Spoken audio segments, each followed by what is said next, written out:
When you hear the name Mata Hari, what comes to your mind? Exotic dancer? Or a World War I spy? Or both?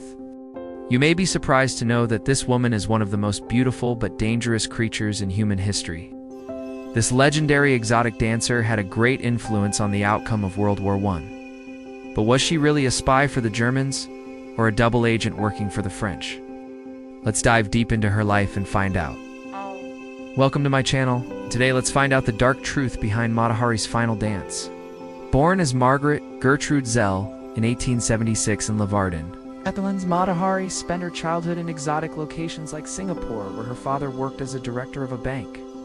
When she turned 12, her parents sent her to a boarding school in The Hague. However, at the age of 15, her father passed away, which forced her to return home. She got married to an official of the Dutch East Indies, Claude Bethune, who was 14 years her senior. Together, they moved to Indonesia, where she gave birth to 2 children. But soon she began to have extramarital affairs. In fact, during one such affair, she caught the eye of a German artillery officer. He was so impressed by her beauty that he told her, "You are the most beautiful creature I have ever seen." It may sound surprising, but this encounter proved to be the turning point in Mata Hari's life. That German officer played a pivotal role in transforming the simple housewife from Indonesia into a world-famous exotic dancer and a spy. In order to pursue her dancing career, she needed a new name, one that would suit her mysterious persona. She chose the name Mata Hari, which means Eye of the Day in Indonesian. Now a single mother, Mata Hari returned to Europe with her 2 children. But once there, she left them in the care of relatives and embarked on a journey to Paris. There she met Raymond, her former lover, and the man who encouraged her to pursue a career in dance. Soon she became a sensation in Paris, thanks to her mesmerizing belly dances that were greatly influenced by her experience in the Far East. It didn't take long for her to become famous throughout Europe. Men from all walks of life would flock to see her dance, including some very important people. Among them were politicians, diplomats, and spies. One day, while performing in Moscow, she caught the attention of a German military attaché, who happened to be in the audience. His name was Karl von Einem. He immediately invited her to visit Germany and promised to secure performance opportunities for her. And true to his word, as soon as she arrived in Germany, he introduced her to many influential people who booked her for various shows. All the while, Mata Hari was totally unaware that she had unwittingly stepped into the world of espionage. Colonel Einem, the man who had invited her to Germany, was actually a spy master working for the German military intelligence. According to historian Paul Kenger, when Mata Hari entered Germany, she became a target of the Abwehr, the German military intelligence service. They recruited her to be a courier between Berlin and Paris. Her task was to deliver secret messages to German agents in Paris. In fact, she herself never considered that she was being used for spying. Instead, she believed that she was merely delivering flowers to German officers stationed in Paris as part of her job as a dancer. Her first mission began in Berlin, where she met Captain Arnold Clegg, who gave her 3 letters addressed to German agents in Paris. She hid the letters in her underwear and flew to Paris. There she delivered the letters and received further instructions. Her next mission took her to Madrid.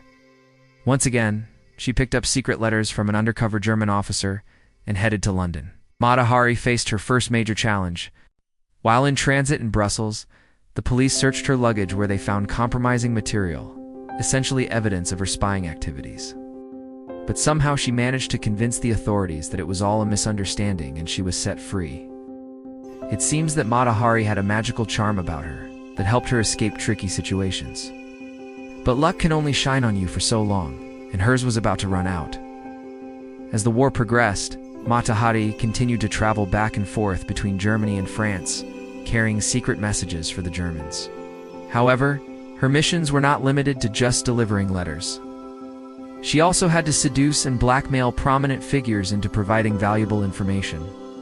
In fact, she even spied on Winston Churchill, the British statesman, who later became the Prime Minister of the United Kingdom. In her autobiography, Mata Hari claimed that she had a brief affair with Friedrich Naumann, a German naval attaché who shared confidential documents with her. After reading the documents, she memorized their contents and then handed them over to the French counterintelligence. but this version of events has been heavily disputed by historians. Most of them argue that Mata Hari never provided any useful intelligence to the French. Instead, she acted as a double agent, passing on every piece of information she received from the French to the Germans. In September 1916, Mata Hari visited Barcelona, Spain. There, she met a German military attaché named Franz von Papen. He commissioned her to deliver a briefcase containing secret documents to the German embassy in Stockholm, Sweden. But things didn't go as planned. When Swedish police searched her, they discovered the briefcase and found that it contained highly classified German documents. This discovery caused a diplomatic storm between Germany and Sweden, as well as between France and Sweden. For its part, the French government wanted to bring her to justice, but the Swedish government refused to extradite her. Instead, they imprisoned her in Stockholm, suspecting that she was a Russian spy. Mata Hari spent 8 months in prison before the French ambassador finally secured her release. During her time behind bars, she wrote letters to her lawyer, which revealed the extent of her spying activities. These letters included names of her accomplices, substances she used for concealing documents, and the methods she used to gather intel. After gaining her freedom, Mata Hari fled to the safety of Germany, where she lived a lavish lifestyle provided by the German government. But the more she reveled in the luxuries of Germany, the more the French were determined to get her back. Finally, in February 1917, Mata Hari was arrested in Rotterdam. She was charged with espionage and taken to a courthouse in The Hague. Standing before the judge, she made a dramatic confession, claiming that she had been coerced into spying by the Germans. To support her claim, she accused Captain Clegg of forcing her into a compromising situation and threatening to reveal it to the public if she didn't cooperate.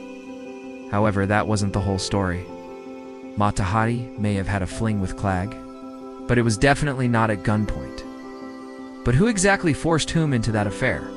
Well, that's debatable. During the trial, Mata Hari was convicted and sentenced to death. She was executed by a firing squad on October 15, 1917. Interestingly, she was given a choice between 2 execution methods, shooting or decapitation. She chose shooting, probably because she didn't want to end up like Marie Antoinette, the last queen of France, whose head was chopped off by a guillotine. Perhaps the most intriguing aspect of her death is that until the very end, she maintained that she was a victim of circumstances. A poor widowed mother who was forced into a compromising position by a German captain. But that was far from the truth. In reality, she was neither a victim nor a spy. Instead, she was a femme fatale, a deadly seductress who had deliberately chosen the path of espionage. Historians still debate whether Mata Hari was a traitor or a double agent. Some believe that she genuinely fell in love with her German lovers and decided to pass on information to the Germans. Others argue that she was a femme fatale who used her feminine wiles to gather intel for the Germans and then fed the same information to the French. Whatever the truth may be, one thing is certain: Mata Hari was one of the most enigmatic figures of her time. A woman whose beauty and charm were matched only by her cunning and deceit. So do you think Mata Hari was a double agent or a spy for the Germans? Which side of the story do you agree with? Share your thoughts with us in the comments below. If you enjoyed this video, don't forget to like and subscribe. Thanks for watching.